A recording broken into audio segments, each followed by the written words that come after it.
जेव्हा मोतीबिंदू काचबिंदू आता समाजामध्ये खूप प्रमाणात वाढतो, तर का वाढतो आणि याला कोणत्या स्टेजमध्ये सर्जरी करायला पाहिजे? संध्याकाळचं जेवण हे जे आहे ते मोस्टली 5 ते 7च्या दरम्यान असावं. हे काळ खूप महत्त्वाचे. दात जेव्हा किडतात ना, दाताच्या रूटमध्ये जेव्हा कीड सड कूज होते, रक्त येतं किंवा घाणवास येतो, त्याचा डोळ्याच्या दृष्टीवर खूप मोठा परिणाम आहे. डोळे खाजणं किंवा डोळ्यात सकाळी सकाळी चिपट जास्त प्रमाणात येणं, हे आजार निर्माण होतो. तर इथं शिरोधारा धरली जाते, त्याच्यामुळे इथलच्या मसल्स आहेत यांनी काय होतं, हा तुमचा प्रश्न होता. मोबाईल टी व्ही याच्यामुळे काय होतं, ह्या मसल पण थकून जातात. म्हणून ड्राय आय सिंड्रोम, जे डोळे कोरडे होणं, डोळे लगेच थकणं, काही गोष्टी अशा नको बघणं असं वाटणं किंवा डोळे बंद करून घेणं. मोस्टली वयाच्या 45 वर्षाच्या नंतर, 50 वर्षाच्या नंतर मोतीबिंदू काचबिंदू आणि नंतर 50-60च्या नंतर अचानक नजर कमी होणं. ही कंपनी असे दावा आणि बरेच करतात की आमचे ड्रॉप तुम्ही वापरा, तुमचा पूर्ण चष्मा चालला जाईल. पण बऱ्याच लोकांना त्याचे निगेटिव्ह इफेक्ट पण झाले. विफळा चूर्ण असतं, काही आवळा चूर्ण असतं किंवा गाजर वगैरे या सगळ्या ज्या गोष्टी आहेत त्याने खरंच डोळ्यासाठी चांगल्या आहेत. श्रीकृष्णाने लोणीच खाल्लंय हो, पण आपण विसरलो. तर हे लोणी एक खूप महत्त्वाचं आहे. म्हणजे डोळ्याच्या खाली असे डार्क सर्कल्स येतात. ओके. आणि त्याच्यावरती आपण काही असं सोल्युशन करू शकतो का आयुर्वेदामध्ये किंवा घरच्या घरी अशी काही रेमेडी द्या ना खाली? आहार हेच औषध आणि व्यायाम हेच जीवन, माझं एक ब्रीद वाक्य आहे. मॅस्टर्बेशन केल्याने, हस्तमैथुन केल्याने डोळ्यांची जी शक्ती आहे ती कुठेतरी कमी होते. तर हे खरंच आहे का? आपल्या सगळ्यांना योगेश पाटीलचा नमस्कार. आपल्या सर्वांचं स्वागत आहे 10 पट मोठी स्वप्न पाहणाऱ्या नव्या महाराष्ट्राच्या सगळ्यात इन्स्पिरेशनल पॉडकास्टमध्ये, ज्याचं नाव आहे श्रीमंत स्टुडिओ प्रस्तुत श्रीमंत व्हा विथ योगेश पाटील. मित्रांनो, आजच्या एपिसोडमध्ये आपल्या सगळ्यांसोबत एक स्पेशल गेस्ट आहेत, डॉक्टर परमात्मा ठाकरे. आपल्या दैनंदिन जीवनाशी रिलेटेड जो आपला महत्त्वाचा विषय आहे, डोळे, याच्यावरती ते उपचार करत असतात आणि आजपर्यंत त्यांनी लाखो लोकांना फायदा दिलेला आहे. तर टाईम वेस्ट न करता आपण स्टार्ट करूयात. परंतु त्याआधी जर तुम्ही श्रीमंत स्टुडिओला जर सबस्क्राईब केलं नसेल तर आता सबस्क्राईब करून ठेवा, कारण इथून पुढे आपण आपला जो कॉन्टेंटची लेवल आहे ती वाढवत नेणार आहोत आणि एकदम डिटेलमध्ये चर्चा करणार आहोत अशा लोकांसोबत ज्यांना लोकांना भेटणंसुद्धा पॉसिबल होत नाही. तर आत्ताच सबस्क्राईब करून ठेवा. तर डॉक्टर परमात्माजी, तुमचं श्रीमंत व्हा या महाराष्ट्रातील सगळ्यात इन्स्पिरेशनल मराठी पॉडकास्टमध्ये स्वागत आहे. नमस्कार.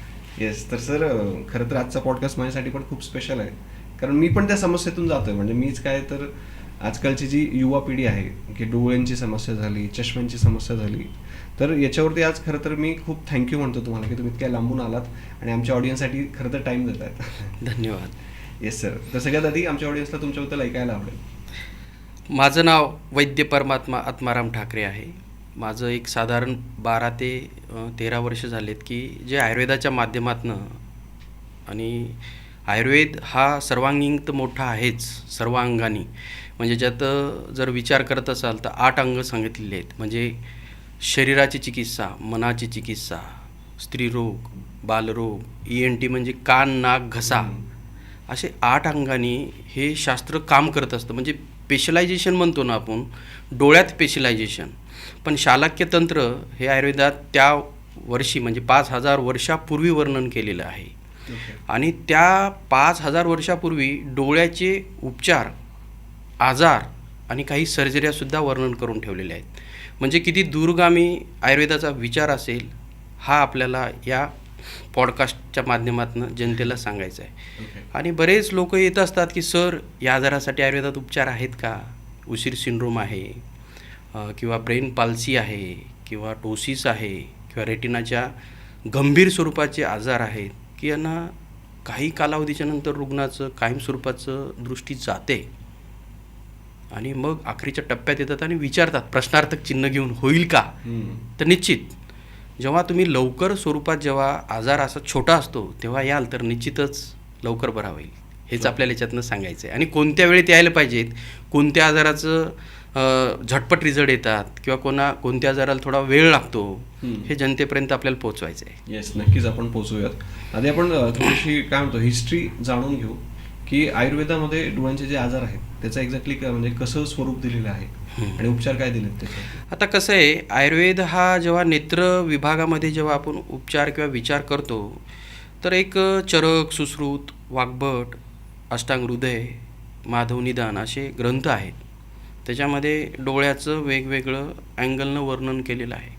बऱ्याच लोकांना किंवा बरेच प्रेक्षकांना माहीत असेल की सुश्रुताचार्यांनी हे जगातले पहिले सर्जन होते. सुश्रुताचार्यांनी आयुर्वेदामध्ये उपचार तर दिलेच, पण त्याच्यासोबत सर्जरीसुद्धा दिलेले आहेत. जेव्हा मोतीबिंदू, काचबिंदू आता समाजामध्ये खूप प्रमाणात वाढतो, तर का वाढतो आणि याला कोणत्या स्टेजमध्ये सर्जरी करायला पाहिजेत किंवा थांबायला पाहिजेत, हे आपल्याला प्रत्यक्ष बघितल्याशिवाय सांगता येणार नाही. पण प्रत्येक गोष्टीला सर्जरी हा पर्याय कितपत योग्य आहे, त्या लेवलला आपण आहोत का, हे पहिले आयुर्वेदाच्या दृष्टिकोनातून बघणं गरजेचं आहे. तर तिमिर रोग जो आहे तो कॅट्रॅक्ट म्हणजे मोतीबिंदू जो वाढत चाललेला आहे, त्याच्या अंतर्गत आयुर्वेदात त्याचं वर्णन आहे. बऱ्याच रुग्णांना सर्जरी केल्याच्या नंतरही सुद्धा कॉम्प्लिकेशन होतात, पण ते कॉम्प्लिकेशन पण नाही व्हायला पाहिजेत, सर्जरी पण टाळता यायला पाहिजेत. आणि पुढे सर्जरीचं कामच करायचं असेल तर आयुर्वेदातसुद्धा सर्जरी सांगितलेली आहे. म्हणजे सर्जरीच्या पूर्वी काय प्रोसेस करायला पाहिजे, त्याला मध्ये म्हणजे सर्जरीच्या वेळेस काय प्रोसेस करायला पाहिजेत, सर्जरी झाल्याच्या नंतरची काय ट्रीटमेंट असायला पाहिजेत, प्रोसेस इन द ट्रीटमेंट, हे वर्णन त्यावेळेस करून ठेवलं. आणि जेव्हा वेगवेगळे सर्जरीचा पार्ट येतो तर हा सुश्रुताचार्यांनी खूप चांगल्या पद्धतीनं आयुर्वेदात वर्णन किंवा सविस्तर वर्णन करून सांगितलेलं आहे.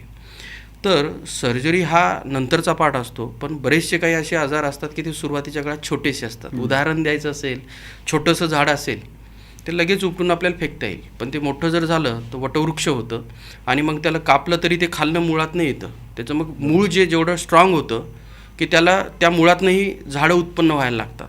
मग आयुर्वेदाचं एवढं मत आहे की ज्या कारणामुळे आजार वाढतात ते कारणं पहिले शोधा आणि त्याच्यावर व्यवस्थित उपचार करून पुढचे होणारे संभाव्य आजार किंवा त्या आजारातून उत्पन्न होणारे आजार, त्या आजारातून उत्पन्न परत होणारे आजार, ही जी साखळी आहे ही कुठेतरी थांबवता येईल. मग मुद्दा येतो आहार, निद्रा आणि ब्रह्मचार्य, याच्यात सगळे प्रश्नाचे उत्तर आहेत. आरोग्य पहिले म्हणजे मी नेहमी माझ्या रुग्णाला सांगतो, आता हेल्थ लाईफ आली आहे, म्हणजे हेल्थ इन्शुरन्स आलेत. हा हेल्थ खूप वेगळा शब्द आहे. प्रकृती हा शब्द पहिले विचारत होते, कशी बाबा तुझी प्रकृती. जुने लोक प्रकृती म्हणजे पुन्हा प्रकृतीचं वर्णन आयुर्वेदात वात, पित्त आणि कफ या 3 दोषामध्ये येतं. त्रिदोष हे महत्त्वाचे आहेत प्रकृती चांगली ठेवण्यासाठी. जर पित्ताची विकृती झाली तर पित्ताचे आजार 40 उत्पन्न होतात, कफ विकृती झाली तर 20 आजार उत्पन्न होतात, आणि वात विकृती जर शरीरात झाली प्रकृतीमध्ये तर 80 आजार उत्पन्न होतात. म्हणजे हे झाले बेसिक कन्सेप्ट. याच्यात जर विकृती जर झाली तर आजार निश्चित होणार. पण मग डोळ्यांचे जे आजार आहेत त्याचं काय मुख्य कारण आहे? समजा डोळ्यांबद्दल जास्त डिटेल. बरोबर आहे. आता हे त्रिदोष जेव्हा बिघडतात त्याचा इम्पॅक्ट डोळ्यावर निश्चित पहिले होतो. आता डोळ्याचे आजार म्हटलं की डोळ्याच्या ठिकाणी तर बघावंच लागतात, इन्स्ट्रुमेंट आहे ते चेक करतोच आम्ही, पण त्याच्यामध्ये त्याची पार्श्वभूमी इतिहास काय आहे. म्हणजे जसं मी तुम्हाला सांगलं, आम्लपित्त असेल खूप जुनाच आणि त्याच्यावर वारंवार अँटॅसिड खात असतील, ते जेव्हा पित्त त्या आमाशयामध्ये स्टमकमध्ये दबतं, आतड्यामध्ये जाऊन बसतं, तेव्हा त्या रुग्णाची पहिली पाचनक्रिया विकृत होते. काय होते? पाचनक्रिया. पाचनक्रिया विकृत झाली की अन्न जे आतड्यामध्ये जे शोषलं जातं ते शोषल्या प्रॉपर जात नाही, आतडे कोरडे व्हायला लागतात. पोट न साफ होणं हे महत्त्वाचं कारण आहे डोळ्याच्या आजारासाठी. गॅसेस, साधं पोट साफ नाही झालं, मलप्रवृत्ती कडक झाली, चिकट होते, भसरट होते किंवा पोट गच्च होतं काहीतरी खाल्ल्याच्या नंतर, आणि ते गॅसेस ट्रबल जर पोटात तसेच फिरत राहिले तर त्याचा इम्पॅक्ट डोळ्याच्या पटलावर येतो, कॉर्नियावर येतो, आणि नंबर कमी असलेले झपाट्याने वाढतात. म्हणजे अत्यंत महत्त्वाचं कारण पोट न साफ होणं हे साधं कारण आहे, पण खूप मोठे डोळ्याचे आजार उत्पन्न होऊ शकतात. एक पहिलं.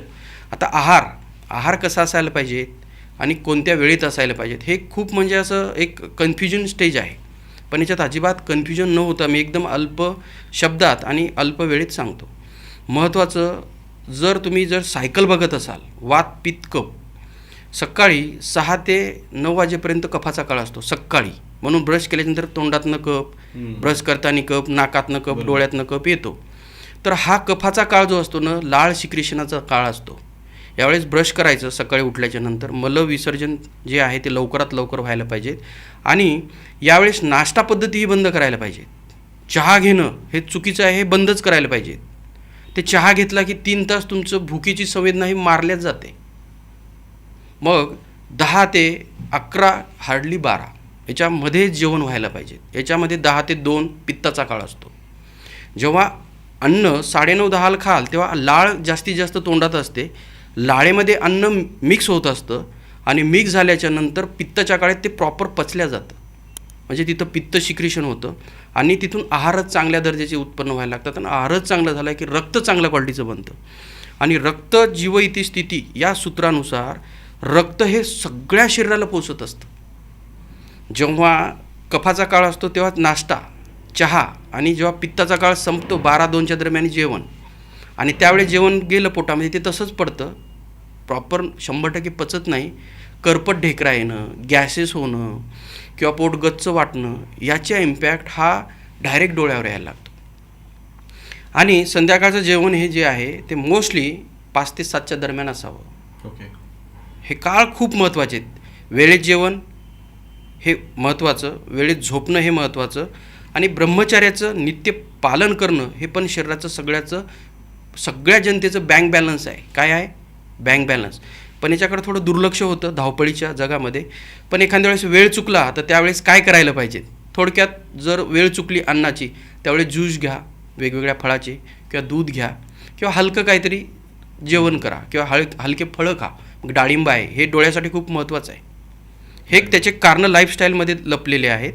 आणि बाकी जर कारणं जर बघत असाल तर आता समजा ब्रश करण्यापासून तर आंघोळ करण्यापर्यंत हे छोटे छोटे कारणं मी तुम्हाला सांगणार आहे. आता समजा आपण जेव्हा ब्रश करतो तेव्हा मंजन कोणतं वापरायला पाहिजे? ब्रश हा जेव्हा शब्द येतो तेव्हा मंजन येतं, पेस्ट येत नाही. तर मंजन हे लाळेमध्ये मिक्स होऊन लाळ उत्तम दर्जाची तयार करते. तेव्हा दात जेव्हा किडतात ना, दाताच्या रूटमध्ये जेव्हा कीड सड कूज होते, रक्त येतं किंवा घाण वास येतो, त्याचा डोळ्याच्या दृष्टीवर खूप मोठा परिणाम आहे. त्याच्या व्यतिरिक्त जेव्हा आपले वेगवेगळे जेव्हा साबणं किंवा हे शरीराला लावतो, शॅम्पू लावतो, याचे इम्पॅक्ट हे डोळ्यावर होतात, अतिरिक्त वापर. मग त्याच्यासाठी अंगाला अभ्यंग तेल नित्य जर केलं तर डोळ्याची दृष्टी चांगली होते. जे पंचज्ञानेंद्रिय म्हणतो ना, त्याच्यापैकी त्वचा एक आपली आहे. या त्वचेचं संरक्षण जर चांगल्या दर्जाचं झालं तर डोळ्याची दृष्टी चांगली राहते. सतत जर डोक्यावर गरम पाणी शावर न घेत असाल तर निश्चित डोळ्याची आजार मागे लागतात, डोळ्याची दृष्टी कमी होते. हे एक मोठं कारण आहे. सतत कान फुटणं, कानामध्ये सतत कान फुटणं आणि त्यामध्ये पाणी येत राहणं हे पण डोळ्याच्या आजाराला उद्या मोठं एक आमंत्रण आहे. असे छोटे मोठे कारणं आहेत, असे बरेच कारणं आहेत, पण एक ओझरते आपण या पद्धतीने बघितले. ओके. आता आपण काय करूयात की जसं वयोमान आहे त्यांच्याशी रिलेटेड काय डोळ्यांचे आजार आहेत तर त्याच्यावरती उपचार काय आहेत आयुर्वेदामध्ये याच्यावरती थोडंसं डिस्कस करूयात. की जसं सुरुवात आपण लहान मुलांपासून करूयात. अगदी. आजकाल लहान मुलांमध्ये पण चष्म्यांचं जे प्रमाण आहे ते वाढलेलं आहे. तर याला आपण कशा पद्धतीने कमी करू शकतो आणि काय बेसिक कारण आहेत यामागे? आता कसं आहे, लहान मुलांचा जर विषय जर केला तर जसं मी वातपित्त कफ सांगितलं, एक साधारण जन्मापासून तर एक 12-13 वर्षापर्यंत कफाचाच काळ असतो. काय असतो? कफाचा. एक साधारण 15 ते 35 वर्षापर्यंत मोस्टली पित्ताचा काळ असतो, आणि 35 ते 65-70पर्यंत वाताचा काळ असतो. हे प्रकृतीनुसार विभक्त एज ग्रुप झाला.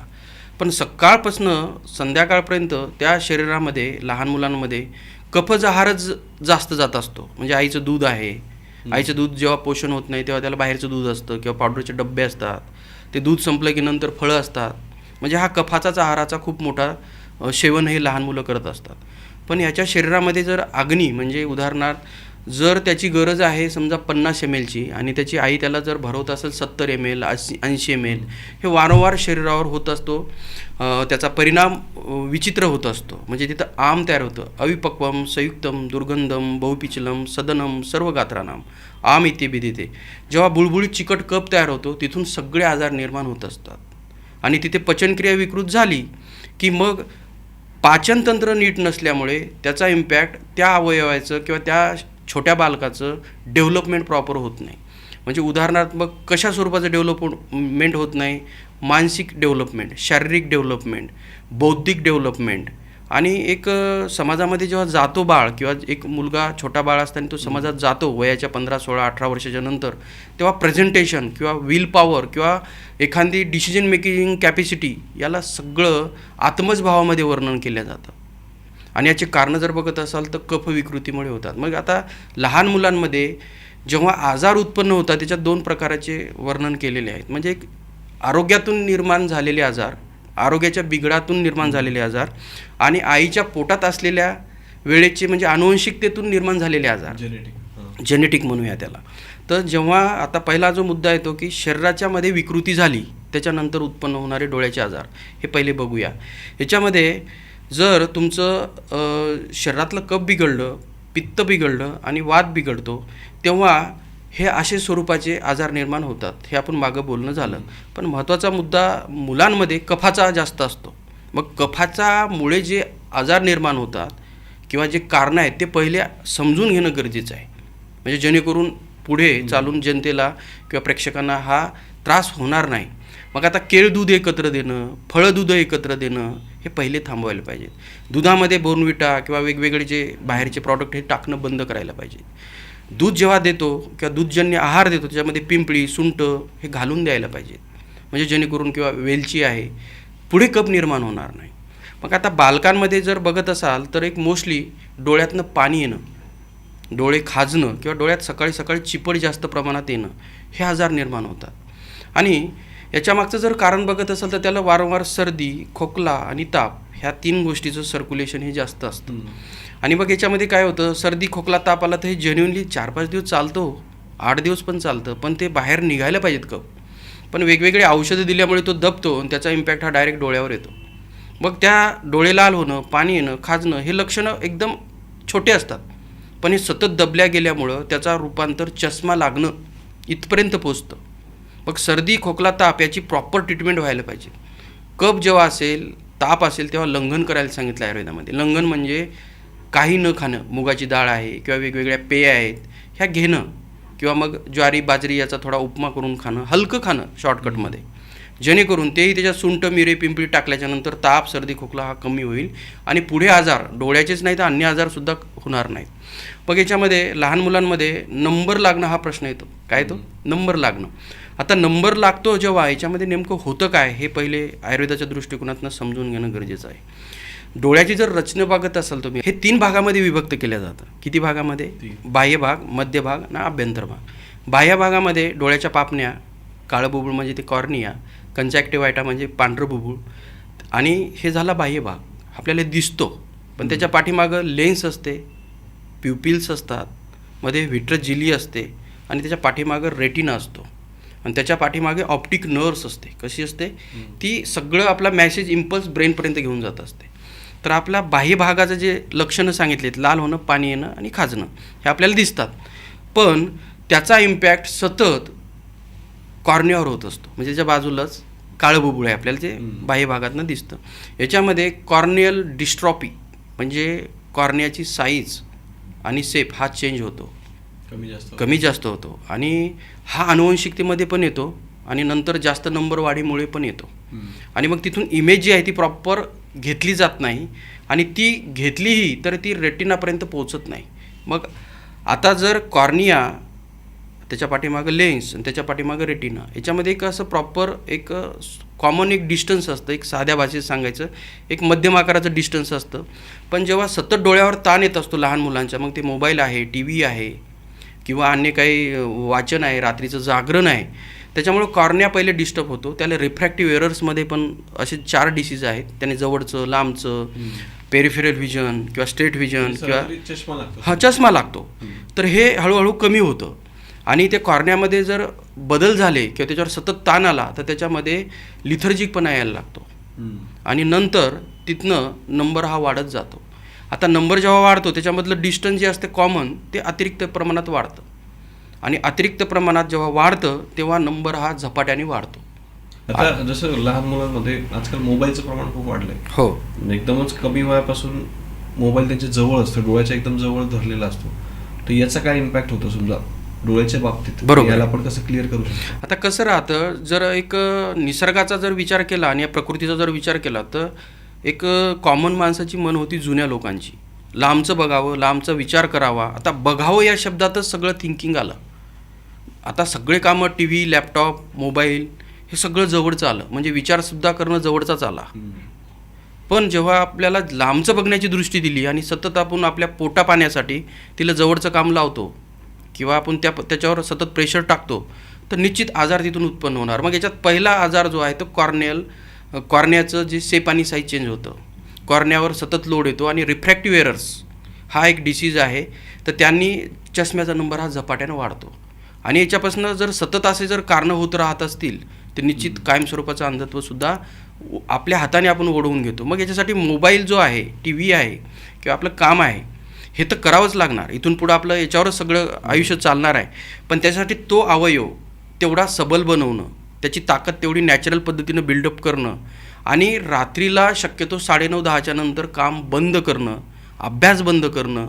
मी नेहमी माझ्या पेशंटला सांगतो, स्वामी विवेकानंदांनी स्पष्ट सांगितले विद्यार्थी जीवन कसं असावं. रात्रीला लवकर झोपणं, सकाळी लवकर उठणं, रात्रीला दूध घेणं, हलकं खाणं हे विद्यार्थी दशेत खूप महत्त्वाचं आहे. पण असं होत नाही हल्ली. रात्री 11-12 वाजेपर्यंत जेवणाचा वेळ राहतो, रात्री 2-2, 3-3 वाजेपर्यंत अभ्यास करतात लोक. पण त्याचा इम्पॅक्ट जेव्हा आपण सगळं झालं आपलं डिग्री वगैरे की त्याचा इम्पॅक्ट नंतर जेव्हा आपल्या वैवाहिक जीवनामध्ये जातो किंवा घरामध्ये आपण सगळं आपलं संपल्यानंतर शिक्षणामध्ये जातो तेव्हा सगळे आजार निर्माण व्हायला लागतात. या प्रश्नाची उत्तर सगळे कॉलेज लाईफच्या आयुष्यामध्ये दबलेले आहेत. तर हे रात्रीचं जागरण डोळ्याच्या आजारासाठी सगळ्यात महत्त्वाचं आहे आणि हे अभ्यास तर करावाच लागेल.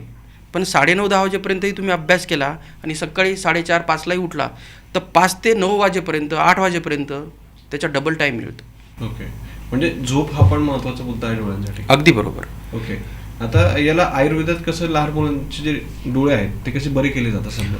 हां, त्याच्यामध्ये जेव्हा आमच्याकडे नंबर वाढीचा प्रश्न हा खूप मोठा आहे, त्याच्यासाठी रुग्ण येतात तेव्हा आम्ही त्यांचं पहिले आमच्याकडे सगळं मॉडर्न टेक्नॉलॉजीचे सगळ्या मशीन्स आहेत, आम्ही त्या सगळ्या चेक करतो आणि त्याची केस टेकिंग घेतो. जसं मी सांगितलं लहानपणापासून काय आजार झाले, सर्दी खोकला ताप आहे का, किती वेळात येतो, महिन्यात किती वेळा येतो, रिपीट किती होतो. तर या कारणामुळे हे सगळे आम्ही केस टेकिंग घेतल्याच्या नंतर याचं नेमकं आजाराचं कारण कोणतं आहे. म्हणजे उदाहरणार्थ त्या मुलांना लहानपणापासून सर्दी आणि ताप हे 2च गोष्टी रिपीट होत असतील तर त्या 2 गोष्टीवर पहिले काम करायचं. आणि जे डोळ्याच्या दृष्टीचे आजार आहेत, उदाहरणार्थ त्याला डोळ्याची पापणी बारीक होते किंवा ती जवळ येते किंवा कॉर्नियाचं डिसीज आहेत किंवा नंबर वाढीचे प्रश्न आहेत, त्या प्रश्नाला ही औषधी. आता याच्यामध्ये 2 पद्धतीची ट्रीटमेंट असते. जे अनुवंशिक आजार असतात त्यांना पंचकर्माचा हा मोठा भाग इथे येतो. कारण की आईच्या पोटात बाळ जेव्हा असताना तिथे काय होतं, त्याच्या क्रोमोझोमल डिफेक्ट येतात. आता क्रोमोझोमल डिफेक्ट येण्याचे सगोत्री विवाह, आपसामधलं लग्न, मामाची आत्याची मुलगी जेव्हा असते त्या क्रोमोझोमल डिफेक्ट राहतात किंवा ब्लड ग्रुप सेम असेल, ए पॉझिटिव्ह मिस्टरांचं, वाईफचं ए पॉझिटिव्ह, असं जर साधर्म्य असेल तर निश्चित अनुवंशिक आजारामध्ये येतात.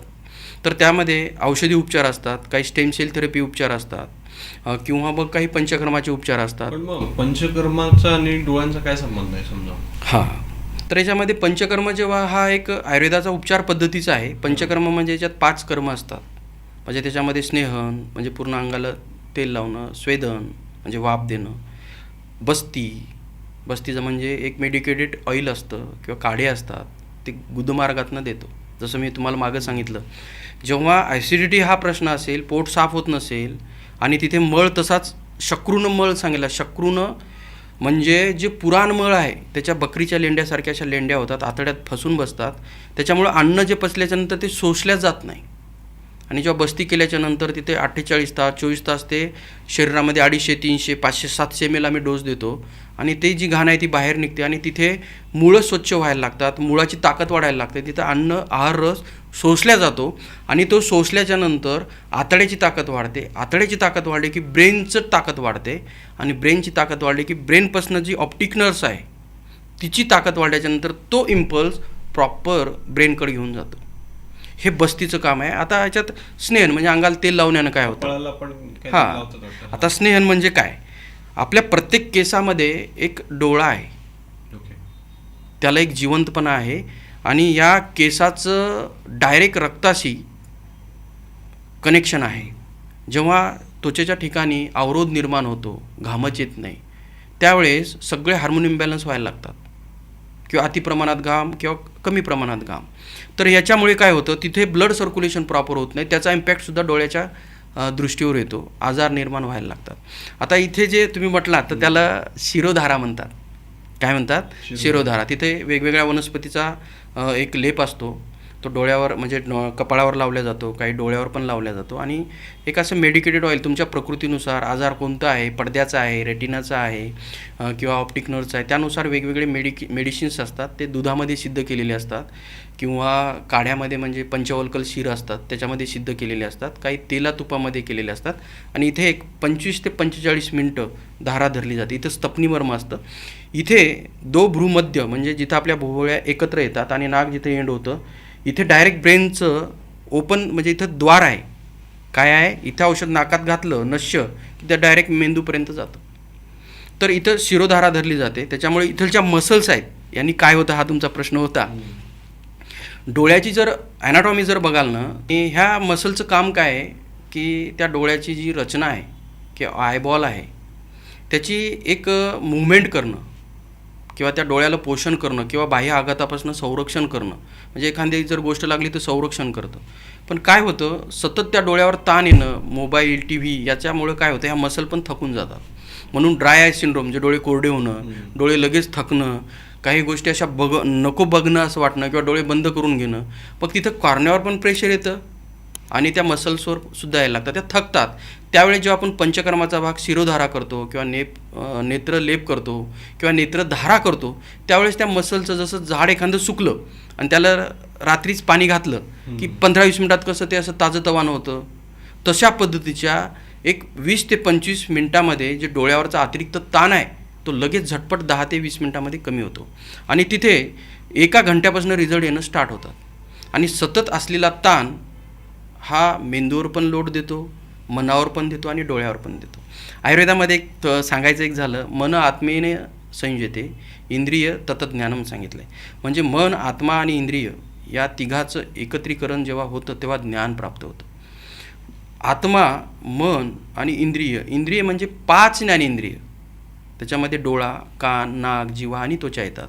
याच्यापासून शरीराला ज्ञान प्राप्त होतं आणि ज्ञान प्राप्त हे मनापर्यंत जातं आणि मनामध्ये गेल्याच्या नंतर त्याच्यावर थिंकिंग किंवा ब्रेनमध्ये जातं आणि थिंकिंग होतं आणि त्याच्यानंतर मग विषय हे ओळखल्या जातात किंवा त्याच्यावर डिसिजन घेतल्या जातं. म्हणून मनाचा, डोळ्याचा आणि मेंदूचा खूप जवळचा संबंध आहे. म्हणून बस्ती जेव्हा आम्ही करतो, पंचकर्म करतो, त्याचा डायरेक्ट ब्रेनवर म्हणजे त्रिमर्म सांगितले, हृदय, बस्ती आणि किडनी. म्हणजे हृदयावर आणि मेंदूवर आणि किडनीवर याचा खूप चांगल्या पद्धतीने पॉझिटिव्ह परिणाम येतो आणि मग तिथनं ब्लड सर्क्युलेशन चांगलं झालं की बरेचसे आजार निघून जातात. हे पंचकर्माने खूप चांगल्या पद्धतीनं होतं. याच्यात मोस्टली रेटिना, ऑप्टिक नर्व्स आणि कॉर्निया या आजाराला आम्ही ह्या प्रोसेस निश्चित करतो. आता सर आपण थोडंसं प्रॅक्टिकल क्वेश्चन्सकडे जास्त येऊयात. जसं की आमचे जे यंग मुलं असतात माझ्यासारखे समजा, ओके, तर त्यांची एक समस्या आहे चष्मा. बरोबर आहे. याला आयुर्वेदामध्ये सोल्युशन मला डायरेक्ट आहे का? कारण इकडे कसं आहे ॲलोपॅथीमध्ये म्हणा की काही सर्जरीज आहेत, जसं की लॅसिक आहे, स्माईल आहे, की त्याच्याने ते सर्जरी करतात आणि चष्मा डायरेक्ट निघूनच जातो. बरोबर. तसं आयुर्वेदामध्ये असं परमनंट सोल्युशन काय आहे का? निश्चित परमनंट सोल्युशन आहे. याच्यामध्ये 2 मूळ मुद्दे आहेत की आपल्याला अर्ली स्टेजला येतात का भरपूर प्रमाणात नंबर वाढला, हा एक मुद्दा येतो. जास्त जेव्हा नंबर राहतो तेव्हा हार्मफुल हा रेटिनावर करतो. पण आयुर्वेदामध्ये याच्यामध्ये पंचकर्माचा भाग, शिरोधारा, नेत्रलेप, जळू आणि काही त्याची कारणं आहेत ते शोधून त्याच्यावर प्रॉपर जर ट्रीटमेंट केली तर निश्चित याचा फायदा होतो. आमचं आयुर्वेदिक प्लांट स्टेम सेल थेरपी जे आहे हे डायरेक्ट आम्ही डोळ्यात घातल्याच्या नंतर ज्या लोकांना पूर्वी म्हणजे ब्लॅकबोर्डवरचं दिसत नव्हतं, 10-10, 20-20 मिनिटामध्ये त्यांना दृष्टी दिसायला लागलं, एवढं फास्ट रिझल्ट आहेत. फक्त तो नंबर कोणत्या स्टेजमध्ये आहे आणि किती प्रमाणात वाढला ह्या 2 गोष्टीवर म्हणजे डायग्नोसिस हे मुळात जाऊन करणं गरजेचं आहे. पण वरवरचं जे ट्रीटमेंट आहे हे आयुर्वेद कधीच करत नाही. त्याचे जे मुळं कितपर्यंत खोल गेलेत या गोष्टीचा विचार उपचारामध्ये होणं गरजेचं आहे. ह्याच्यामध्ये स्टेम सेल थेरपी आहे हे खूप महत्त्वाचं काम करतं, कारण की रेटिना, ऑप्टिक नर्व्स ते कसं काम करतं? म्हणजे एखादी सर्जरी आहे की कसं काम? सर्जरी नाही आहे, हा नॅचरल पद्धतीचा उपचार आहेत. पोटातनं काही औषधं असतात आणि जे स्टेम सेल थेरपी याच्यात बघायच्या नावातच आहे आयुर्वेदिक प्लांट स्टेम सेल थेरपी. प्रत्येक निसर्गामध्ये म्हणजे एवढ्या वनस्पती आहेत ना, त्याचे रूट्स आहेत, त्याचे लिव्ज म्हणजे पानं आहेत, त्याचे फळं आहेत, फुलं आहेत, त्याच्यापासून आम्ही अर्क पद्धती एक्स्ट्रॅक्ट काढतो आणि ते डायरेक्ट डोळ्यामध्ये घालतो.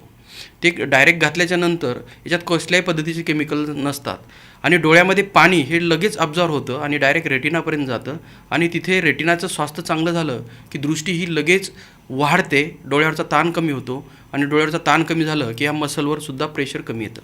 असं हे आयुर्वेदिक प्लांट स्टेम सेल थेरपीचं आपलं कार्य आहे. अरे वा, म्हणजे त्याने रिझल्ट पटकन मिळत पटकन मिळतात. ओके.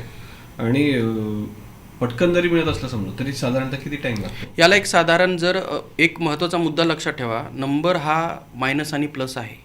मायनस नंबर हा अवघड आहे, म्हणजे तो हार्मफुल असतो, आणि प्लस तेवढा हार्मफुल नसतो. जेव्हा 1 ते 2 नंबरपर्यंत जेव्हा नंबर असतो छोटासा, तर तो लगेच आपल्याला कव्हर करता येतो, तो वाढूसुद्धा देत नाही, एवढं चांगलं काम होतं. पण 1 ते 2च्या नंतर मग 5, 7, 10, 12, 15 हे रॅपिडली ग्रोथ होतं. हे वाढणं हे मुळातनं थांबवतं आयुर्वेद. आणि जो नजर कमी होते, म्हणजे ते चष्माच लावावं लागतं. म्हणजे याच्यामधलं काय होतं, रेटिना आणि आपलं जे काळं बुबुळ आहे त्याच्यामधलं डिस्टन्स वाढतं. ती इमेज त्या रेटिनाच्या मध्यभागात पडत नाही, खाली पडते, आणि आपल्या चष्मा लावल्याच्या नंतर लगेच ती इमेज तिथपर्यंत मध्यभागात पडते. हा डिस्टन्स म्हणजे याच्या वाढल्यामुळे हा प्रॉब्लेम येतो. पण मध्ये रेटिनाच्या आजूबाजूला सूज असते, लेन्सवर खूप सारं प्रेशर राहतं, कॉर्न्यामध्ये झीज होते, त्याच्यामुळे इमेज तिथं प्रॉपर पडत नाही. ती पडल्यामुळे नंबर वाढत राहतो. मग आयुर्वेद काय करतं, हे पाठीमागची जी सूज वाढणं आहे किंवा त्याचं डिस्टन्स वाढणं आहे हे मुळात जाऊन कमी करतं. आणि हे कमी झालं की जी तुमची नजर आहे ती स्थिर होते आणि नंबर पण वाढत नाही. एवढं म्हणजे बेसिक काम आहे याच्यामध्ये. आणि पुढे कायम स्वरूपाचं अंधत्व हा प्रकार येत नाही. मोस्टली वयाच्या 45 वर्षाच्या नंतर, 50 वर्षाच्या नंतर मोतीबिंदू, काचबिंदू, आणि नंतर 50-60च्या नंतर अचानक नजर कमी होणं, म्हणजे तो वेगळाच एरिया आहे की ज्याच्यामध्ये जे म्हणजे वयस्कर लोकांच्या डोळ्यांच्या समस्या असतात. तर आपण त्याच्यावरती पण एक वेगळा पॉडकास्ट करूयात, कारण तो पण खूप डिटेलमध्ये जाणारा विषय आहे. नक्कीच. आणि आजकाल अनेक लोकांना त्याच्याबद्दलही समस्या आहेत. बरोबर आहे. येस. तर याच्यात मला विचारायचं होतं, तुम्ही आय ड्रॉप बद्दल सांगितलं, जसं मध्ये आता मी त्या कंपनीचं नाव नाही घेणार, पण ती कंपनी असं दावा आणि बरेच करतात की आमचे ड्रॉप तुम्ही वापरा, तुमचा पूर्ण चष्मा चालला जाईल. पण बऱ्याच लोकांना त्याचे निगेटिव्ह इम्पॅक्ट पण झाले.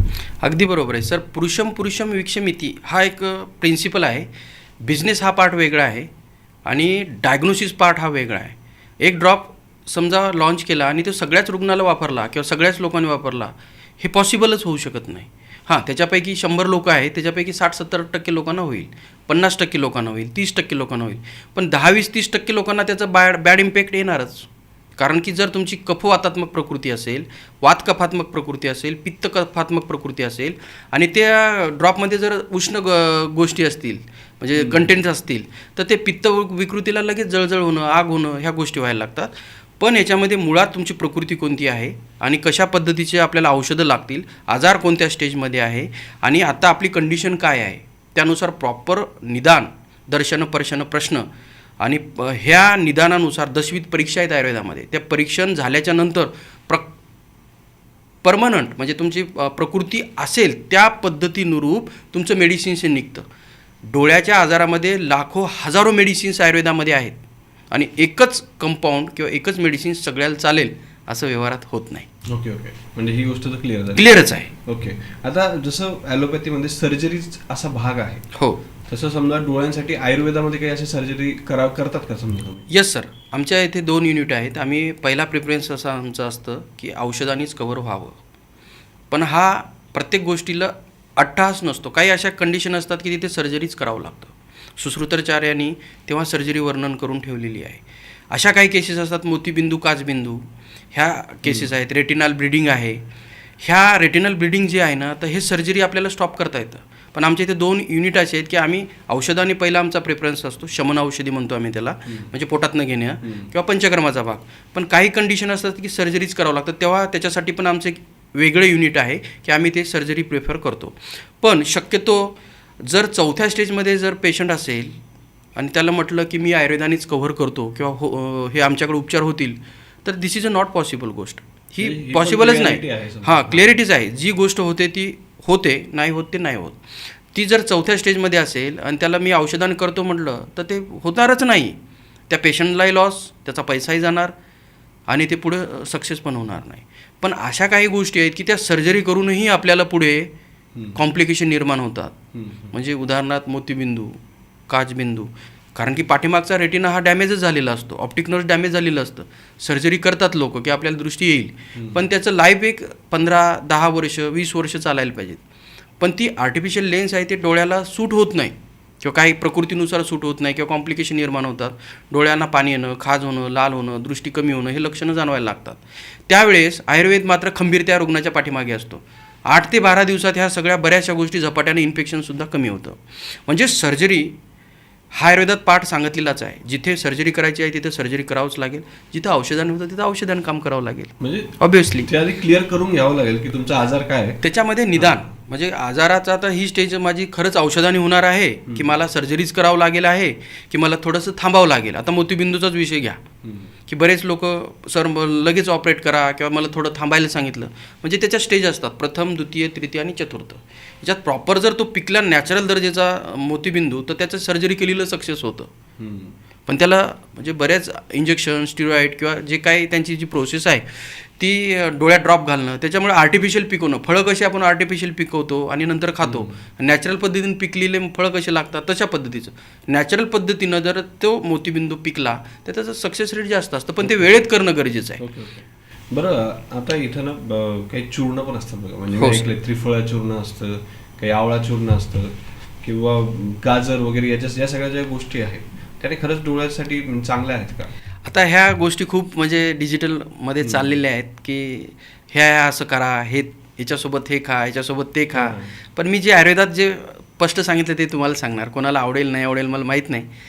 पण याच्यात त्रिफळा जे आहे ना, हिरडा, बेहडा, आवळा, हा एक रसायन आहे, रसायन विधी आहे. म्हणजे हे कशासोबत घेतलं तर काय होतं. आता उदाहरणार्थ ज्याची प्रकृती कफज आहे, त्रिफळा 5 ग्राम, 3 ग्राम मध. क्वांटिटी किती घ्यायची? हां, ते पण सांग. हां, क्वांटिटी खूप महत्त्वाचं.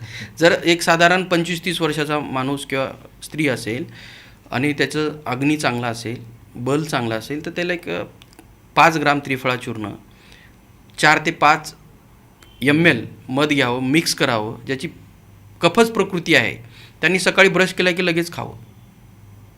आणि या हिरड्या, बेहडा, आवळ्याचं जे प्रमाण आहे ना, हिरडा 1 भाग, बेहडा 2 भाग आणि आवळा 3 भाग, म्हणजे अशा पद्धतीचं प्रमाण असावं. मार्केटमध्ये समभागच असतं, हिरडा 1 भाग, बेहडा 1 भाग आणि आवळा 1 भाग. पण याची वर्धमान मात्रेमध्ये याची डोस असावा. तो अत्यंत उपयोगी आहे. डोळ्याचे पडद्याचे आजार, कॉर्नियाचे आजार, नंबर वाढणं, ह्या गोष्टी लगेच थांबतात. म्हणजे हे झाले. तुमचं म्हणणं आहे की ते उपयोगी आहे, पण मात्रा महत्वाची. मात्रा महत्वाची. जसं आपण ॲड्रॉप बद्दल बोललो होतो की एकच ड्रॉप सगळ्यांना नाही चालणार, तसं डॉक्टरकडे जावंच लागणार. ओके. आणि आता हा झाला कफच प्रकृतीचा. आता पित्त प्रकृती असेल, त्रिफळाचा आहे पण ते कशासोबत खायला पाहिजे. त्रिफळा चूर्ण आहे, त्याची मात्रा 5 ग्राम घ्यावी, तुपासोबत खावं. त्याचा उपयोग पित्त प्रकृतीवर खूप चांगल्या पद्धतीनं होतो. आणि तेच जर वातच प्रकृती असेल, त्रिफळा 5 ग्राम प्लस एरंडेल तेल, किंवा एरंडेल तेल नको असेल तर खोबरेल तेल, किंवा यमकने सांगितलं आहे घृत तेल, वसा, मज्जा, या तिघाचं कॉम्बिनेशन करून ते घ्यायला पाहिजे. म्हणजे वाताचे विकार पण कमी होतील आणि वाताचे विकार डोळ्याचे जे झालेले ते पण कमी होतील. आणि त्रिफळा तिथे खूप चांगल्या पद्धतीचा उपयोग करता येईल. आणि याच्या त्रिफळामध्ये जो हिरडा आहे ना, तो सुरवारी हिरडा पाहिजे, साधा हिरडा नाही. ओके. पण मग हे तर झालं समजा. आता या गोष्टी नॉर्मल घरात नसता पण समजा अवेलेबल. आता जे घरात अवेलेबल असतात जसं की गाजर आहे, बीट आहे किंवा डाळिंब, अशा ज्या गोष्टी आहेत त्याने खरंच डोळ्यांना फायदा होतो का? होतो सर, 80 एक 30-40% होतो. पण त्याचं एक प्रमाण आहे. डाळिंब हे नेत्र आहे, म्हणजे नेत्राला हितकारक आहे. आता मी म्हणजे गाजर आहे, हे पण डोळ्यासाठी एक व्हिटॅमिन B12 हे मिळतं, पण एक कमी प्रमाणात मिळतं. पण त्या गाजराचा एवढा मोठा उहापोह केलेला आहे की गाजर खा, 2 गाजरं खा, डोळे चांगले राहतील, 1 ॲपल खा, हृदय चांगलं राहील. तर ह्या गोष्टी मात्रेत प्रमाणात असणं गरजेचं आहे. तर त्याच्यासाठी नित्य काय खायला पाहिजेत मी तुम्हाला सांगतो, म्हणजे जेणेकरून डोळे चांगले राहतील. आता ह्याच्यामध्ये शतावरी नावाचं एक चूर्ण आहे, रोज 5 ग्राम खायला पाहिजे. त्रिफळासारखं एक रसायन आहे, ते खायला पाहिजे. ते सांगितले कशासोबत खायला पाहिजे प्रकृतीनुसार. त्याच्यानंतर डाळिंब आहे, हे खूप चांगल्या पद्धतीचं डोळ्यासाठी, शरीरातला कफ, पित्त, वात हे बॅलन्स ठेवतं आणि डोळ्याला पण चांगली ताकद देतं. जे तूप आहे ना, आता बरेच डॉक्टर मंडळी सांगतात की तूप खाऊच नका, पण तूप पूर्वी पद्धतीनं बनवत होते ना, जे गावरानी तूप. पण गावरानी पण कसं, त्याची प्रोसेस आहे. जे साईचं जे आता 2-4 दिवसाचं एक अर्धा 1 लिटर दूध असतं, ते तापवतात. तापवल्याच्या नंतर ते काय करतात, ते उकळतात, त्याची साई जमा होते आणि 2-4 दिवसाची जंबू घालतात. त्याच्यापासून तूप बनवलेलं हे घातक आहे. दूध घेणं, दुधाला विरजवणं, दही बनवणं, मंथन करणं, त्याच्यावरून मंथन केल्याच्या नंतर वरती लोणी आणि खाली ताक आणि त्याच्यानं मग लोणी हा डोळ्यासाठी खूप उपयोग असलेला प्रॉडक्ट आहे. तो नित्य 2-3 चम्मच तरी जेवणात असायला पाहिजे. त्याने मेंदू, हृदय, डोळे आणि किडनी आणि आतड्याची ताकद खूप चांगली राहते. इम्युन सिस्टम एवढं पॉवरफुल राहतं ना. श्रीकृष्णाने लोणीच खाल्लं आहे हो, पण आपण विसरलो. तर हे लोणी एक खूप महत्त्वाचं आहे. फळामध्ये डाळिंब झालं, काळा मनुका. आता फळाचा राजा जर कोणी म्हणत असेल तर आयुर्वेद काय म्हणतं माहिती आहे का? फळाचा राजा मनुका आहे. म्हणजे आंबा तर आपण म्हणतो, पण डोळ्यासाठी, हृदयासाठी अत्यंत महत्त्वाचा तो म्हणजे मनुका. काळा मनुका, लाल मनुका, ज्याच्यात बिया आहेत, बियायुक्त असलेला रोज 10-15 ग्राम तरी निश्चित रोजचं चावून खायला पाहिजेत. हे झालं फळातला विषय. केळी पण नेत्र आहेत, पण ते कार्पेटमध्ये पिकलेले नसावेत, नॅचरल स्वरूपाच्या बघाव्यात, मिळतील, खाव्यात. ते पण डोळ्यासाठी हितकारक आहे. आता याच्यामध्ये खोबरं, जसं मी मागं खोबऱ्याचं तेल सांगितलं, खोबऱ्याचं तेल, कोकोनट व्हर्जिन ऑइल किंवा सुकं खोबरं, ओलं खोबरं किंवा नारळ पाणी हे सुद्धा डोळ्यासाठी, हृदयासाठी खूप हितकारक आहे. आता याच्यामध्ये तुपाचा जो प्रमाण आहे ना, नित्य 2 चम्मच तूप खावेच. ज्याला आरोग्य चांगलं ठेवायचं ना, त्यांनी डोळ्याचंच नाही सर्व आरोग्य म्हणतोय मी, तूप हे नित्य खाणं ठेवावे. पण तुपाची प्रोसेस ही असायला पाहिजे जी पहिली 7 संस्कारामधून जात होती. आणि याच्यामध्ये रात्रीचं जे जेवण आहे हे अल्प प्रमाणात असावं. ओके. आता डोळ्यांचा ज्यावेळेस उल्लेख येतो ना, तर आणखी एक मोठी समस्या आहे की जी आजकालच्या तरुणांमध्ये दिसते, ते म्हणजे डोळ्याच्या खाली असे डार्क सर्कल्स येतात. ओके.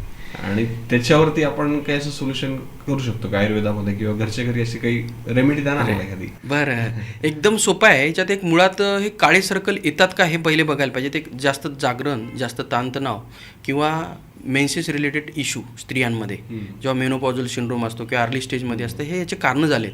पण याला घरगुती एक साधा प्रयोग सांगतो, ते खूप उत्तम आहे. मी नेहमी सांगतो, हळकुंड, आपली कोरफडीचा गर घ्यायचा, त्याच्यात घासायचा, एक दिवस घासायचा, असा चांगला 1-2 चमच गर काढायचा, तो लावायचा आणि दुसऱ्या दिवशी तेच हळकुंड तुपात उगाळून लावायचं. अल्टरनेट जर तुम्ही असं 42, 85, 80 दिवस केलं ना, तर 60-70% विषय हा इथेच गोल होऊन जातो. पण जे कारणं आहेत ना, ते कारणं पण महत्त्वाचे आहेत. ते पण क्लीन ते जे क्लिअर म्हणजे हेतू जर काही मेन्सेस रिलेटेड इश्यू असतील आणि वरून किती लावलं, गर्भाशयावर सूज असेल, PCOD सारखे समस्या असतील, तर त्याचा इम्पॅक्ट डोळ्यावर पण आजूबाजूला काळं सर्कल येतं आणि या काळ्या सर्कलचा नंतर इम्पॅक्ट हा दृष्टीदोषापर्यंत जातो. हे असं याचं उत्तर आहे. ओके. आता ना सर, मला थोडंसं डोळ्याच्या व्यायामांबद्दल सांगा की आपण घरच्या घरी जर केले समजा, तर आपले डोळे चांगले राहू शकतात. बरोबर आहे. आहार हेच औषध आणि व्यायाम हेच जीवन, माझं एक ब्रीद वाक्य आहे. पण व्यायाम हे कोणाला नको आहेत. पण व्यायाम आपल्याला कसे असायला पाहिजेत? हलके फुलके असायला पाहिजेत. म्हणजे एक जर तुम्ही बघत असाल तर डोळा हा फिरताय 36 डिग्री नाही, क्लॉकवाईज, अँटी क्लॉकवाईज, म्हणजे डोळे डाव्या दिशेनं 5 वेळा, उजव्या दिशेनं 5 वेळा आणि वरती 5 वेळा, खालच्या साईडनं 5 वेळा, असं एक 4 सायकल्स आहेत. ह्या एक साधारण 5 मिनटं कराव्यात, जेणेकरून आयबॉल आणि तिथलच्या लॅव्हेटर रेक्टाय मसल जे आहेत ह्या उत्तम दर्जाचे काम करतील. एक त्राटक म्हणजे रात्रीला अंधारी खोली करावी आणि एक तुपाचा दिवा लावावा. त्याच्यावर एक साधारण 5 मिनटं ते 10 मिनटं एक टक नजर असायला पाहिजेत. यांनी दृष्टीदोष हे पूर्ण कमी होतात आणि डोळ्याचं शार्प फ्युजन हे खूप चांगल्या पद्धतीनं वाढतं. एक तिसरा व्यायाम आहे. आणि याच्यात एक थंब नेलिंग जो प्रकार राहतो ना, आपला असा अंगठा घ्यावा आणि त्याच्याकडे सतत आपल्या दोन्ही डोळ्याचं जे मिडल पार्ट आहे त्याच्याकडे बघावं. एक साधारण 5 ते 7 मिनटं हा प्रयोग करावा. या एक्सरसाइजनं व्हिजन वाढतं, नंबर वाढत नाही, डोळ्यावरचा ताण कमी होतो आणि सतत डोळ्यावरचा ताण येऊन नंतर ड्राय आय सिंड्रोम म्हणजे कोरडेपणा येतो, तो होत नाही. सोप्या आणि साध्या. आणि सूर्यनमस्कार, दोरीवरच्या उड्या किंवा आपलं थोडंफार हलकं फुलकं व्यायाम, योगासनं, प्राणायाम हे आयुर्वेदाचं पहिलं अंगच आहे हो. याचं जर तुम्ही या पद्धतीने गेला ना, तर कोणत्याच खरंच डॉक्टरकडे जायची गरज पडत नाही. ओके. एक डॉक्टर स्वतः असं म्हणतो म्हटल्यावरती एक विशेष आहे. अगदी बरोबर. येस. तर सर, इथं ना आणखी एक गोष्ट आता मला लक्षात आली की जी आजकालच्या तरुणांमध्ये वाढते, ते म्हणजे डोळे कोरडे पडणे. येस. त्याचा ओलावा कमी होतो आणि मग डोळ्यांना मग त्रास होतो, समजा जळजळ करतात. तर याला आयुर्वेदिक पद्धतीने आपण कसं ठीक करू शकतो? हा आजार पूर्ण बरा होतो सर. याला कसल्याही पद्धतीचे स्टिरॉइड न खाता बरा होतो. याचं कारणं जर बघत असाल ना, जास्त अतिरिक्त वापर मोबाईल TVचा, पण आतमध्ये जे पाणी असतं, त्या ग्रंथी असतात, त्या सुकायला लागतात अतिरिक्त ताण येऊन. मग याच्यामध्ये कोरडेपणा आल्याच्या नंतर काळबुबुळ, रेटिना याच्यावर प्रचंड लोड असतो. तर याच्यामध्ये oil based stem cell therapy आमचं खूप चांगल्या पद्धतीनं काम करतं, जेणेकरून आतला जी सूज आहे ती नॅचरल पद्धतीनं घालवायचं आणि तो जो कोरडेपणा आहे तो आतड्याच्या संदर्भात असतो, ताणतणावाच्या संदर्भात असतो, त्या कारणावर उपचार करायचे, जेणेकरून ड्राय आय सिंड्रोम हा पूर्णतः हद्दपार होतो. एकदा बरं झालेला परत होत नाही. ओके. हे एक मात्र आयुर्वेदाचं तेवढंच वैशिष्ट्य आहे. आणि याची जे ड्राय आय सिंड्रोममुळे नजर पण उद्या कमी होते, म्हणजे नंबर वाढतो, डोळे जळजळ होणं, डोळे आतमध्ये ओढल्यासारखं खेचल्यासारखं वाटणं, सतत डोळ्याच्या या दिशेपासून या दिशेपर्यंत लोड राहतो मेंदूवर, चिडचिड, अनावश्यक राग किंवा अचानक व्हायलंट होणं, हे ड्राय आय सिंड्रोममुळे होतं. ओके. आणि काही मुलांच्या डोळ्यामध्ये बघा तिरळेपणा पण असतो, हो तर त्याला आपण ठीक करू शकतो का? सर, तिरळेपणासुद्धा हा पूर्णतः आयुर्वेदामध्ये याचे उपचार आहेत आणि पूर्ण बरं करता येतो विदाऊट सर्जरी. ओके. कारण की सर्जरी हा पार्ट आयुर्वेदात सांगितलेला आहे, पण काही अशा गोष्टी आहेत की त्या मसलला फक्त मागणं नेऊन बांधणं हे एक सर्जरीचा पार्ट राहतो, पण आयुर्वेद ते करत नाही. मुळात त्या मसलची ताकद वाढवतं. कॉर्नियाचं जे डिस्टर्बन्स आहे, म्हणजे जो मिडल पॉईंटला फिक्स पाहिजेत असतो तो क्रॉस राहतो. त्या मसल्सची ताकद वाढली की तो जो इनवर्ट स्क्विंट आहे, आउटवर्ड स्क्विंट आहे किंवा अपवर्ड आहे, डाऊनवर्ड आहे, तर त्या स्क्विंटला तो मागच्या साईडनं जो फिरणारा भाग आहे त्याची ताकद वाढली की तो कॉर्नियासुद्धा आणि त्या मसलसुद्धा जिवंत नॉर्मल होतात आणि मिडल पॉईंटला येतात आणि याच्यातनं दृष्टीसुद्धा वाढते. म्हणजे निवड डोळा मधात येणं हा पार्ट नाही आहे किंवा फिक्स राहणं हा पार्ट नाही. त्याच्या नंबर पण न वाढू देणं, दृष्टी पण चांगली राहणं आणि तो जो एक अपवर्ड किंवा डाऊनवर्ड कोणत्याही दिशेने एक डोळा तिरळ झाला त्याला बेसिक बॅलन्स होणं आणि त्याच्यातून दृष्टी सुधारणं हे आयुर्वेदाचं खूप एक उत्तम वैशिष्ट्य आहे. ओके.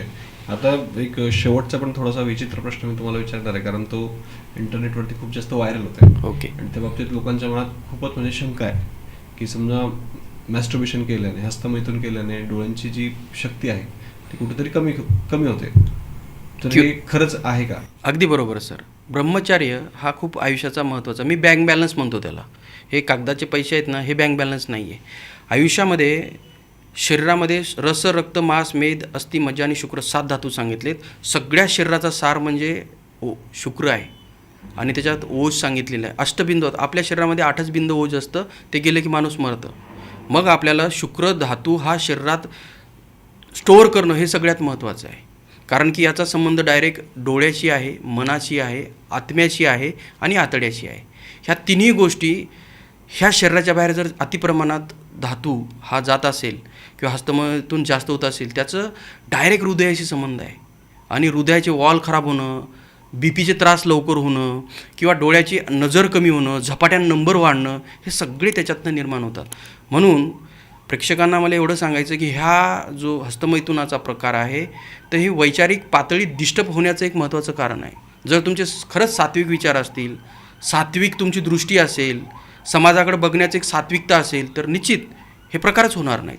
ओके. मग याला संस्कार, संस्कृती आणि आहार या तिन्ही गोष्टी खूप महत्त्वाच्या आहेत. मग यालाच रिलेटेड प्रश्न येतो समजा की हस्तमैथून जाऊ द्या, पण जी आपली कामुकता असते किंवा तसे जे विचार आहेत त्याचाही कुठं दृष्टीवरती परिणाम होतो का? दृष्टी कमी होते काय नाही? सर, कामुकता दृष्टी हे विचार येतो कुठनं? वयात आला हे एक नैसर्गिक प्रोसेस आहे, बरोबर आहे. ते त्याला निसर्गाच्या विरुद्धात जाता येत नाही, पण ती आपल्याला कशी विचाराच्या पातळीवरच आपल्याला ते स्टेबल करावं लागेल. याच्यात मग आपल्याला अध्यात्म हे खूप चांगल्या पद्धतीनं सांगेल, पण त्याचं कंट्रोल ठेवणं हे मनाचंच काम आहे, आत्म्याचं काम आहे.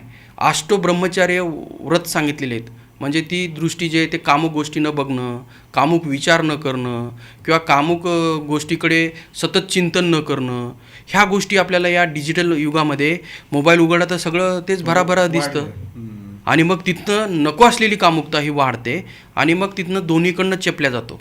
एकीकडनं शुक्रधातू शरीराच्या बाहेर निघून जातो आणि शरीराचं व्याधिबल कमी होतं आणि मग तिथनं वयाच्या 40 वर्षात 3 वेळा अटॅक आलेत, 2 ब्लॉकेज आहेत, 2 सर्जरी झाल्यात, चालताना दम लागतो, उत्साह नाही आहे, एनर्जीच कमी होते. म्हणजे जे सगळं जे कारण आहे ना, तर शुक्र धातूच्या आजूबाजूला आहे. एका थेंबामध्ये 10 तिचं बळ असतं असं धर्मशास्त्रात सांगितलं शुक्राच्या. मग आपलं हे 2, 4, 5 ml रोज अशा पद्धतीनं बाहेर जात असेल शुक्र धातू, तर शरीर किती दिवस चालणार आहे? एक थेंब बनायला बराचसा वेळ शरीर मागतं. म्हणजे एक लिमिटेशन तुमच्याकडे असलीच पाहिजेत. आणि वैवाहिक जीवनातही तुम्हाला सांगतो, संभोग हा स्वतःच्या पत्नीशी असाव्या, बाह्य व्यक्तीशी नको आहेत. आणि योनी मार्गच हा संभोग करण्यासाठी सांगितला आहे. स्पष्ट सांगायचं तर याच्यातनंही वेगवेगळे आजार निर्माण होतात आणि आयुष्याचा ऱ्हास होतो. दृष्टी, ऐश्वर, धन, लक्ष्मी, आरोग्य हे नाशाचे कारण आहेत. म्हणून चाणक्यांनी 10 हात दूर राहण्याचं कारण सांगितलेलं आहे. ओके, तर याच पॉईंटवरती आपण आजचा हा पॉडकास्ट एंड करूयात. कारण कसं आहे की मग विषय लागत जाईल आणि आपण थोडंसं ऑडियन्सवरती सोडूयात की त्यांना आणखी कुठल्या टॉपिकमध्ये इंटरेस्ट आहेत आणि मग नेक्स्ट पॉडकास्ट त्या हिशोबाने आपण घेऊयात. नक्की. येस, तर थँक्यू सो मच सर. तुमच्या ज्या काही डिटेल्स आहेत त्या मी डिस्क्रिप्शनमध्ये आणि कमेंट बॉक्समध्ये देऊन टाकणार आहे. आणि मी स्वतः पर्सनली पण आता तुमच्याकडे येणार आहे, कारण मलाही चष्म्यापासून जरा थोडंसं लांब व्हायचं आहे. आणि थोडंसं ॲलोपॅथीमध्ये थोडं जीव पण घाबरतो की तिथं खर्चही जास्त आहे आणि ते किती दिवस इफेक्टिव्ह पडेल याचा मला थोडासा प्रश्नचिन्ह आहे. तर मला असं वाटतं की मी स्वतः पर्सनली तुमच्याकडे येणार आहे आणि ज्या जी काही आपली ऑडियन्स असेल त्यांना जरी सर समजा डोळ्याशी रिलेटेड काही समस्या असतील तर त्यांनी तुमच्याकडे यावं ही मी त्यांना रिक्वेस्ट करेन. तर थँक्यू सो मच की तुम्ही इतकी लांबून इथं आलात. नमस्कार. तुमचा थँक्यू. एक्सपिरियन्स कसा होता? खूप छान वाटलं मला. आणि तुमचं काम पण चांगलं आहे. दुसरं तुमचं स्पीच चांगलं आहे. समाजात जे चाललेले प्रश्न आहेत ते तुम्ही मला विचारलात आणि लोकांना ते सहज भाषेत, सोप्या भाषेत कळावेत तुम्ही विचारलं. मी सांगण्याचा थोडा प्रयत्न केला. बाकी एक्सपिरियन्स नाईस. Yes. आणि सगळं तुमचं टीम, तुमचं वर्क हे खूप चांगल्या पद्धतीनं आहे. पण मग इथं एक मुद्दा आहे की आपलं जसं बोलणं झालं होतं की मोतीबिंदू किंवा जे वयस्कर लोकांचे डोळ्यांचे आजार असतात या टॉपिकवरती आपल्याला लवकरच एखादा पॉडकास्ट करूया सर. तर मंडळी, तुम्ही जर अजूनही हा व्हिडिओ पाहत आहात म्हणजे ऑब्व्हियसली तुम्हाला हा व्हिडिओ आवडलेला आहे, म्हणून या व्हिडिओला लाईक करून टाका. आणि मी तुम्हालाही रिक्वेस्ट करतो की जर समजा तुम्हाला डोळ्यांच्या रिलेटेड खरंच काही समस्या असतील तर आपले जे सर आहेत, लाडके सर डॉक्टर परमात्मा ठाकरे, यांच्याशी कॉन्टॅक्ट करा. ते लवकरात लवकर तुम्हाला याच्यातून बाहेर काढतील. आणि शेवटी आपल्या श्रीमंत स्टुडिओला सबस्क्राईब करायला विसरू नका, कारण इथून पुढे आपण कॉन्टेंटची जी लेवल आहे ती वाढवत जाणार आहोत. त्याचा तुम्हाला नक्कीच फायदा होईल. पुन्हा भेटूया पुढच्या एपिसोडमध्ये. थँक्यू.